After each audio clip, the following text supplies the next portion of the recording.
Welcome to human right news. ముందుగా headlines చూద్దాం. రైతుకు పంట రుణమాఫీ చేసేందుకు తమ మంత్రివర్గం ఆమోదం. రైతు భరోసా విధి విధానాలపై సీఎం రేవంత్ రెడ్డి కీలక ప్రకటన.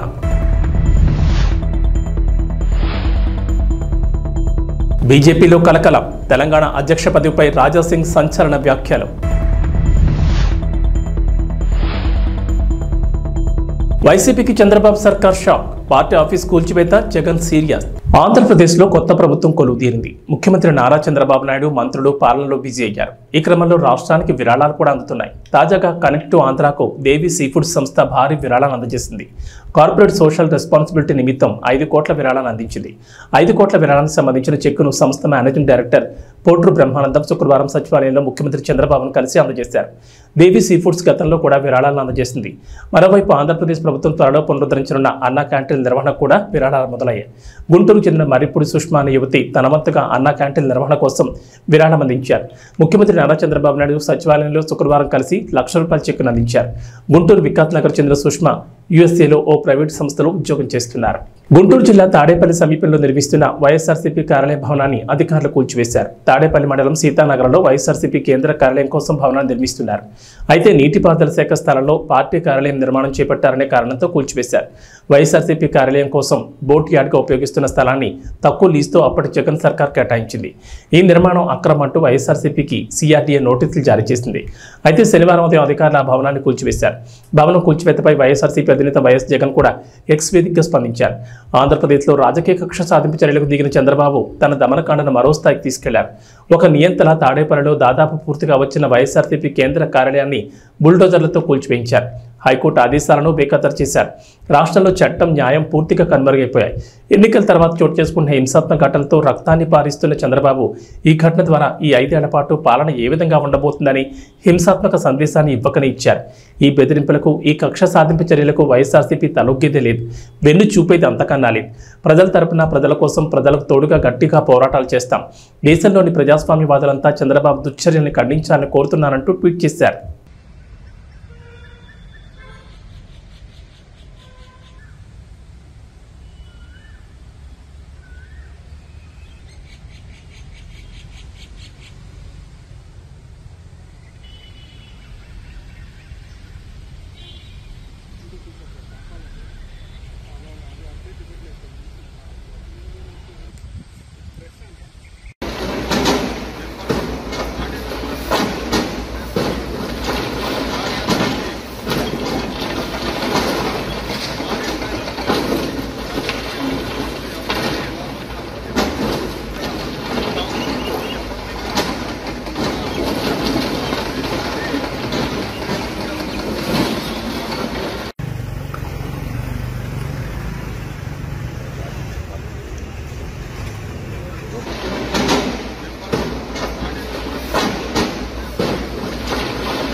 టీడీపీ సీనియర్ నేత చింతకాయల అయ్యన్న పాత్రుడు నేడు ఏపీ శాసనసభాపతిగా బాధ్యతలు స్వీకరించనున్నారు. స్పీకర్గా ఎన్నికైన వ్యక్తిని అధికార, విపక్ష నేతలు కలిసి ఆయన స్థానంలో కూర్చోబెట్టడం ఆనవాయితీ. అయితే స్పీకర్ బాధ్యతల స్వీకరణ కార్యక్రమానికి దూరంగా ఉండాలని వైసీపీ నిర్ణయించింది. మరోవైపు నేడు జగన్ పులివెందుల పర్యటనకు వెళ్లనున్నారు. ఉదయం 10 గంటలకు తాడేపల్లిలోని నివాసం నుంచి బయలుదేరి జగన్ పులివెందులు వెళ్తారు. 3 రోజుల పాటు ఆయన అక్కడే ఉంటారు. ఆంధ్రప్రదేశ్ అసెంబ్లీ సమావేశాలు రెండవ రోజు జరగనున్నాయి. అయితే వైఎస్ఆర్సీపీ కీలక నిర్ణయం తీసుకుంది. ఇవాళ అసెంబ్లీకి వెళ్లకూడదని నిర్ణయించింది. ఏపీ శాసనసభ స్పీకర్గా నర్సీపట్నం సీనియర్ ఎమ్మెల్యే చింతకాల అయ్యన్న పాత్రుడు ఏకగ్రీవంగా ఎన్నికైన సంగతి తెలిసిందే. ఆయన ఇవాళ స్పీకర్గా బాధ్యతలు చేపట్టనున్నారు. ఈ క్రమంలో శాసనసభకు రాకూడదని వైఎస్ఆర్సీపీ నిర్ణయించింది. ఇవాళ జరిగే స్పీకర్ బాధ్యతల స్వీకరణ కార్యక్రమానికి దూరంగా ఉండాలని వైఎస్ జగన్ భావించినట్లు తెలుస్తోంది. అసెంబ్లీలో స్పీకర్గా ఎన్నికైన వారిని అధికార విపక్ష నేతలు కలిసి ఆయన స్థానంలో కూర్చోబెట్టడం ఎప్పటి నుంచో సంప్రదాయంగా వస్తోంది. అయితే ఎప్పటి నుంచో కొనసాగుతున్న ఈ ఆనవాయితీకి దూరంగా ఉండాలని వైఎస్ఆర్సీపీ నిర్ణయించిందట. ఈ కార్యక్రమంలో దూరంగా ఉంటుండగా ఇవాళ వైఎస్ జగన్ వ్యక్తిగత పర్యటన నిమిత్తం పులివెందులు వెళ్తున్నారు. వ్యవసాయం అంటే దండగ కాదు, పండగ చేయడమే కాంగ్రెస్ ప్రభుత్వ విధానమని, అందుకోసం రైతుకు పంట రుణమాఫీ చేసేందుకు తమ మంత్రివర్గం ఆమోదం తెలిపినట్లుగా సీఎం రేవంత్ రెడ్డి తెలిపారు. శుక్రవారం మంత్రివర్గ సమావేశం అనంతరం సీఎం రేవంత్ రెడ్డి మీడియాతో మాట్లాడారు. అసెంబ్లీ ఎన్నికల సమయంలో వరంగల్లో కాంగ్రెస్ నాయకుడు రాహుల్ గాంధీ చేసిన రైతు డిక్లరేషన్కు అనుగుణంగా అన్నదాతలకు ఏకకాలంలో 2 లక్షల రుణమాఫీ చేయనున్నట్లు రేవంత్ రెడ్డి ప్రకటించారు. కాంగ్రెస్ పార్టీ కానీ సోనియా గాంధీ కానీ ఏదైనా మాటిస్తే అది శిలాశాసనమని రేవంత్ రెడ్డి చెప్పుకొచ్చారు. ఎలాంటి అడ్డంకులు వచ్చినా ఎదుర్కొని నిలబడి ఇచ్చిన మాటను నిలబెట్టుకోవడం తమ నాయకులు గొప్పతనమని వివరించారు. ఈ క్రమంలోనే 2022 మే 6 వరంగల్లో రైతు డిక్లరేషన్ సభలో రాహుల్ గాంధీ రుణమాఫీ హామీ ఇచ్చారని గుర్తు చేసిన రేవంత్ రెడ్డి ఈ మేరకు 2 లక్షల పంట రుణాలు మాఫీ చేయాలని తన కేబినెట్ నిర్ణయం తీసుకున్నట్లు వివరించారు. లోక్సభ ఎన్నికల్లో తెలంగాణలోని సగం పార్లమెంట్ స్థానాలను గెలిచి ఊపు మీదన్న బీజేపీ రాష్ట్రంలో పార్టీని మరింత బలోపేతం చేసే దిశగా ప్రయత్నాలు చేస్తోంది. ప్రస్తుత అధ్యక్షుడు కిషన్ రెడ్డిని కేంద్ర మంత్రివర్గంలో తీసుకోవడంతో ఆయన స్థానంలో వేరొకరిని నియమించనున్నారు. కొత్త వ్యక్తికి పార్టీ అధ్యక్ష బాధ్యతలను అప్పగించే యోచనలో ఉంది. ఈ క్రమంలో గోషామహల్ బీజేపీ ఎమ్మెల్యే రాజాసింగ్ చేసిన వ్యాఖ్యలు ఆ పార్టీలో కలకలం రేపుతున్నాయి. దేశం ధర్మం పట్ల అవగాహన ఉన్న వ్యక్తిని కొత్త అధ్యక్షుడిగా నియమించాలని రాజాసింగ్ కోరారు. అంతేకాదు పార్టీలో అందరి అభిప్రాయాలు తీసుకున్న తర్వాత అధ్యక్షుడి ఎంపిక జరగాలని డిమాండ్ చేశారు. రాష్ట్రంలోని బీజేపీ ఎంపీలు ఎమ్మెల్యేల అభిప్రాయాలను పరిగణలోకి తీసుకోవాలని ఆయన ఓ వీడియోను విడుదల చేయడం గమనార్హం. తెలంగాణలో బీజేపీ బలం పెరుగుతోందని, వచ్చే ఎన్నికల్లో అధికారంలోకి రావడం ఖాయమని ఆయన ఆశాభావం వ్యక్తం చేశారు. మల్కాజ్గిరి ఎంపీ ఈటెల రాజేందర్కు పార్టీ పగ్గాలు అప్పగిస్తారనే ప్రచారం సాగుతున్న వేళ రాజాసింగ్ వీడియో కలకలం రేపుతోంది. టీఆర్ఎస్ నుంచి 2003లో రాజకీయ ప్రస్థానం ప్రారంభించిన ఈటెల రాజేందర్ సుదీర్ఘకాలం ఆ పార్టీలో ఉన్నారు. తెలంగాణకు తొలి ఆర్థిక మంత్రిగా, తర్వాత ఆరోగ్య శాఖ మంత్రిగా బాధ్యతలు నిర్వర్తించారు. వామపక్ష భావజాలం కలిగిన ఈటెల మాజీ ముఖ్యమంత్రి కె చంద్రశేఖరరావుతో విభేదాల కారణంగా టీఆర్ఎస్కు 2021లో రాజీనామా చేశారు. తన రాజకీయ భవిష్యత్తు కోసం ఆయన బీజేపీలో చేరారు. 2018 శాసనసభ ఎన్నికల్లో కరీంనగర్ ఎమ్మెల్యేగా గెలిచిన గంగుల కమలాకర్ ఎన్నికను సవాల్ చేస్తూ ఆయనపై పోటీ చేసిన ప్రస్తుత కేంద్ర మంత్రి బండి సంజయ్ హైకోర్టులో పిటిషన్ దాఖలు చేశారు. తాజాగా ఈ కేసులో అడ్వకేట్ కమిషన్ ముందు హాజరు కావాలని ఎంపీ బండి సంజయ్ను తెలంగాణ హైకోర్టు శుక్రవారం ఆదేశించింది. ఒకవేళ అడ్వకేట్ కమిషన్ ముందు హాజరై వాంగ్మూలం ఇవ్వని పక్షంలో ఎన్నికల పిటిషన్ను మూసివేస్తామని స్పష్టం చేసింది. అనంతరం తదుపరి విచారణను జూలై 8కి వాయిదా వేసింది. 2018 ఎన్నికల్లో కరీంనగర్ నియోజకవర్గంలో టీఆర్ఎస్ అభ్యర్థిగా గంగుల కమలాకర్, బీజేపీ తరఫున బండి సంజయ్ పోటీ చేశారు. ఈ ఎన్నికల్లో గంగుల విజయం సాధించగా ఈ ఎన్నిక చెల్లదని 2019లో బండి సంజయ్ హైకోర్టులో పిటిషన్ వేశారు. దీనిపై విచారణ చేపట్టిన హైకోర్టు ఇరుపక్షాల సాక్ష్యాల నమోదుకు రిటైర్డ్ జిల్లా జడ్జి కె శైలజను అడ్వకేట్ కమిషన్గా నియమించింది. అయితే ఈ కమిషన్ ముందు వాంగ్మూలం ఇవ్వడానికి బండి సంజయ్ చాలాసార్లు వాయిదాలు తీసుకున్నారు. ఈ అంశంలో ఆయనకు హైకోర్టు జరిమానా కూడా విధించింది. ప్రభాస్ కల్కి మీద ఉన్న అంచనాలు అందరికీ తెలిసిందే. సరైన ప్రమోషన్స్ చేయడం లేదు, జనాల్లోకి ఇంకా తీసుకెళ్లడం లేదని చిత్ర యూనిట్ మీద డార్లింగ్ ఫ్యాన్స్ ఫైర్తో ఉన్నారు. అంతేకాకుండా ఈ మూవీకి సంబంధించిన అప్డేట్లు కూడా సరైన టైంకి ఇవ్వడం లేదని మండిపడుతున్నారు. ఈ మూవీ నుంచి 2 ట్రైలర్లను వదిలారు. అయితే ఈ 2 ట్రైలర్లు ఒకదాని మించి ఒకటి ఉన్నాయి. మరీ ముఖ్యంగా శుక్రవారం రాత్రి వదిలిన రిలీజ్ ట్రైలర్ పూర్తిగా యాక్షన్ ప్యాక్డ్, ఫుల్ ఎమోషనల్గా సాగింది. కల్కి దేశ విదేశాల్లో రిలీజ్ కాబోతోంది. అయితే ఈ కల్కి మూవీ మీద నేషనల్ వైడ్గా ఫోకస్ ఉంది. కానీ బాలీవుడ్ బిగ్ సెలబ్రిటీలు, టాలీవుడ్ టాప్ స్టార్స్ ఈ కల్కి గురించి పట్టించుకుంటున్నట్లుగా లేదు. ఏ ఒక్క టాప్ హీరో కూడా ఈ మూవీకి సంబంధించిన ట్రైలర్ల మీద రియాక్ట్ అవ్వడం లేదు. దుల్కర్, విజయ్ దేవరకొండ వంటి వారు ట్రైలర్ మీద స్పందించారు. ఈ ఇద్దరు కూడా సినిమాలో ఉన్నారనే టాక్ వినిపిస్తోంది. మొన్నటి వరకు ఉత్తర పాత్రలో మృణాలని అనుకున్నారు, కానీ మాళవిక నాయాన్ని చూసి అంతా షాక్ అయ్యారు. విజయ్ దేవరకొండ, దుల్కర్ పాత్రలు ఉన్నాయో లేదో తెలియాలంటే ఇంకో 5 రోజులు ఆగాల్సిందే. ఇక సినిమా విడుదల తేదీ దగ్గర పడుతోంది, కానీ ప్రమోషన్స్ మాత్రం స్పీడ్ పెంచడం లేదు. టీమ్ ఇంటర్వ్యూ లేవు, ఈవెంట్లు లేవు. నాగ్ అశ్విన్ మాత్రం కథలు ఏవో చెప్పేస్తున్నాడు. కల్కి ప్రపంచాన్ని ముందుగా పరిచయం చేస్తున్నాడు. ఇంత భారీ స్థాయిలో రాబోతున్న కల్కి మీద 2 ట్రైలర్ల మీద టాలీవుడ్ నుంచి బడా హీరోల స్పందన కరువైంది. వాళ్లకు ఈ ట్రైలర్ నచ్చలేదు, అతను కల్కి మీదే ఇంట్రెస్ట్ లేదో తెలియడం లేదు. మరి సినిమా రిలీజ్ అయిన తర్వాత కూడా ఇదే మౌనాన్ని కంటిన్యూ చేస్తారా అన్నది చూడాలి. శ్రీకాకుళం జిల్లా ఇచ్చాపురం సోంపేట మండలం రాజాం గ్రామానికి చెందిన డొక్కరి చిరంజీవి, మందస్త మండలం జిల్లోండకు చెందిన కొర్రాయి సునీత అనే యువతి గత కొంతకాలంగా ప్రేమించుకున్నారు. ఇంట్లో వాళ్ళకి చెప్పి పెళ్లి చేసుకుంటానని అమ్మాయిని నమ్మించి లొంగ తీసుకున్న యువకుడు సినిమాలు, పార్కులు అన్ని తిరిగి చివరికి చేతులెత్తేయడంతో అమ్మాయికి ఏం చేయాలో తెలియక ప్రియుడి ఇంటి ముందు 2 రోజులుగా ధర్నాకు దిగింది. విషయం తెలుసుకున్న వాళ్ళ చిన్నాన్న అమ్మాయితో కలిసి పోలీస్ స్టేషన్లో ఫిర్యాదు చేశారు.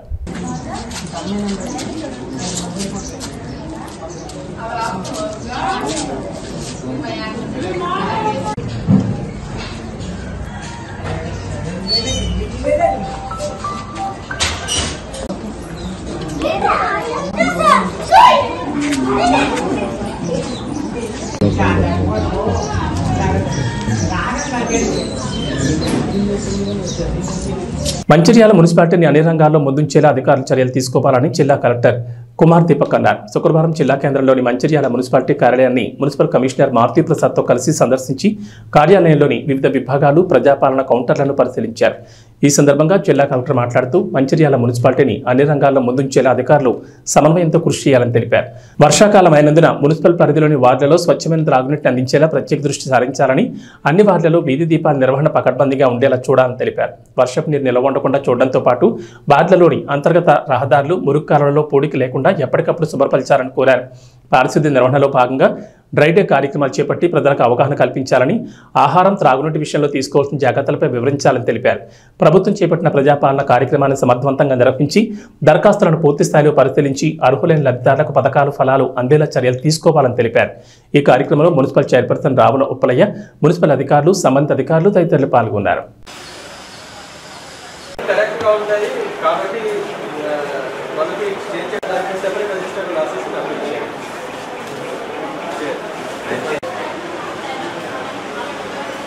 అనంతపురం జిల్లా గుత్తిపట్నంలోని ఏబీఆర్ఈ టెక్నో స్కూల్లో ప్రభుత్వ నిబంధనలకు విరుద్ధంగా స్కూల్ యాజమాన్యం నడిపిస్తున్నారంటూ ఎస్ఎఫ్ఐ నాయకులు ధర్నా చేపట్టారు.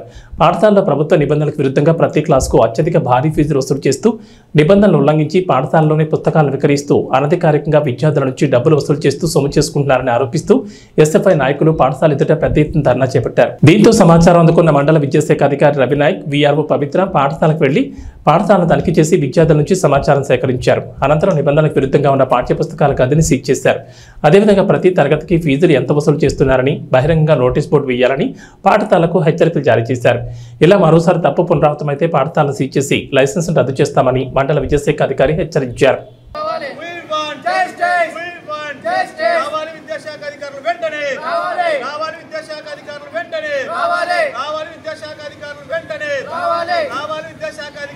పాఠశాలపై చర్యలు వెంటనే తీసుకోవాలి. విద్యను వ్యాపారం చేసిన ప్రైవేట్ కార్పొరేట్ పాఠశాలపై చర్యలు వెంటనే తీసుకోవాలి. చేయాలి. బుక్ స్టాల్ వెంటనే చేయాలి. విద్యను వ్యాపారం చేసిన ప్రైవేట్ పాఠశాలపై చర్యలు వెంటనే తీసుకోవాలి. విద్యను వ్యాపారం చేసిన ప్రైవేట్ పాఠశాలపై చర్యలు వెంటనే తీసుకోవాలి. గుత్తిపట్టణంలో ఉన్న ప్రైవేట్ స్కూల్స్ అనేవి విత్తన వ్యాపారం చేసి విచ్చలవిడిగా వ్యాపారం చేస్తున్నాయి సార్. అన్ని స్కూల్స్లో కూడా బుక్స్ స్టాల్స్ పెట్టి ఈరోజు వ్యాపారం చేస్తున్నాయి. అదేవిధంగా ఈ ఏవిఆర్ స్కూల్లో కూడా బుక్కి సంబంధించిన లోపల ఒక డంపింగ్ ఉంది. వెంటనే, ఎందుకంటే ఈరోజు ఈ ప్రైవేట్ పాఠశాలల పైన ముఖ్యంగా అధికారులు కూడా, విద్యాశాఖ అధికారులు కూడా కొంచెం నిర్లక్ష్యంగా వ్యవహరిస్తున్నారు. ఎందుకంటే ఈరోజు ఇక్కడున్న గుత్తిపట్టణంలో ఉన్న ప్రతి ఒక్క స్కూల్లో హాస్టల్స్ పేరుతోన ఈరోజు ఈ ఫీజుల పేరుతో రకరకాల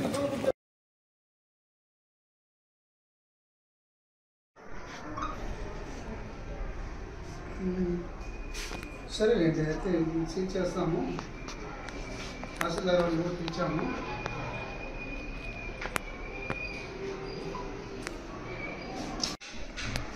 ఏరియానా ఇది వచ్చేసి ఆర్ఎస్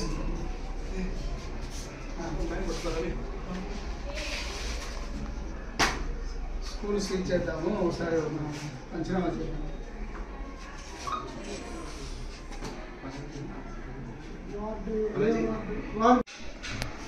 ఏరియానా ఇది వచ్చేసి ఆర్ఎస్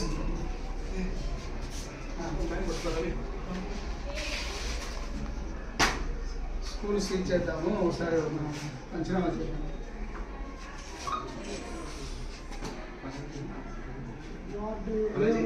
వార్డు ఏది అయ్యే ఇది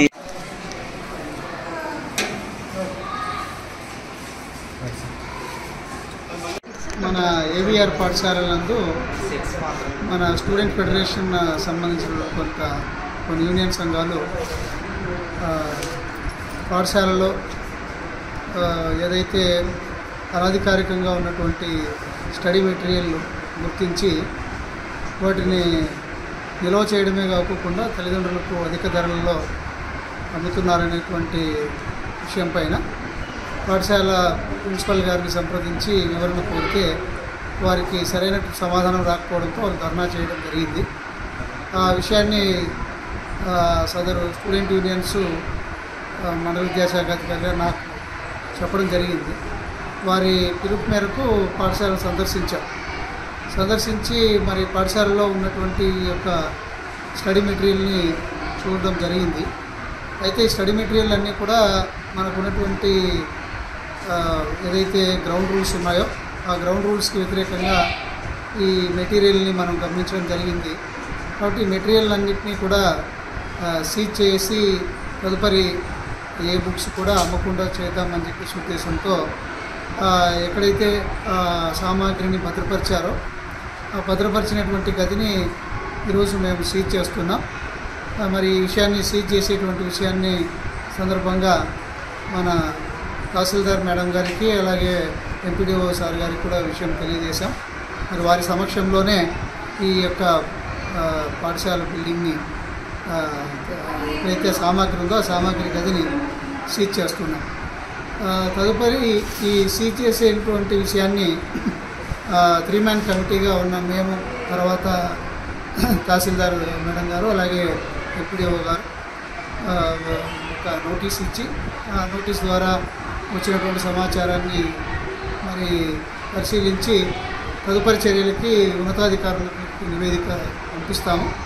వారు తీసుకున్నటువంటి నిర్ణయాలపైన తదుపరి చర్యలు తీసుకుంటాం. విజయవాడలోని ఎలక్ట్రిసిటీ కాలనీ ప్రభుత్వ వెలుగుబడిన తరగతుల బాలల వసతి గృహాలను ఆకస్మికంగా తనిఖీ చేశారు. ఈ సందర్భంగా విద్యార్థులతో మంత్రి సవితం మాట్లాడుతూ అందరూ బాగా చదువుకుని ఉన్నత స్థాయికి ఎదగాలని, మీకే సమస్య ఉన్నా నేరుగా తనకే ఫోన్ చేయొచ్చని విద్యార్థులకు మంత్రి ఫోన్ నెంబర్ ఇచ్చారు.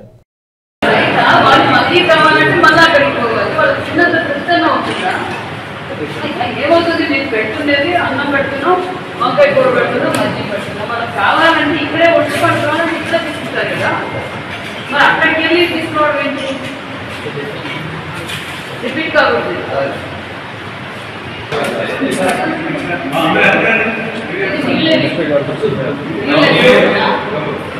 ఈ డైనింగ్ హాల్లో వాటర్ పెట్టాలి, ఒక ఫ్యాన్ అక్కడ ఉండాలి పట్టుకోవడానికి. పైన పెట్టారు.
T20 ప్రపంచ కప్ ఆరంభం టోర్నీలో టైటిల్ సాధించిన భారత్ ఆ తర్వాత మళ్లీ విజేతగా నిలవలేకపోయింది. సెమీఫైనల్, ఫైనల్ చేరిన కప్పును మాత్రం గెలవలేకపోయింది. అయితే ఈసారి మాత్రం అదిరే ప్రదర్శన చేస్తున్న టీమిండియా టైటిల్ దిశగా వడివడిగా అడుగులేస్తోంది. ఓటమి అనేది లేకుండా సెమీఫైనల్ దిశగా దూసుకెళ్తోంది. కాగా 17 ఏళ్ల నిరీక్షణకు తెరదించుతూ భారత్ ఈసారి T20 ప్రపంచ కప్ టైటిల్ గెలవనుంది. ఈ విషయాన్ని Australia star player Pat Cummins పరోక్షంగా వెల్లడించాడు.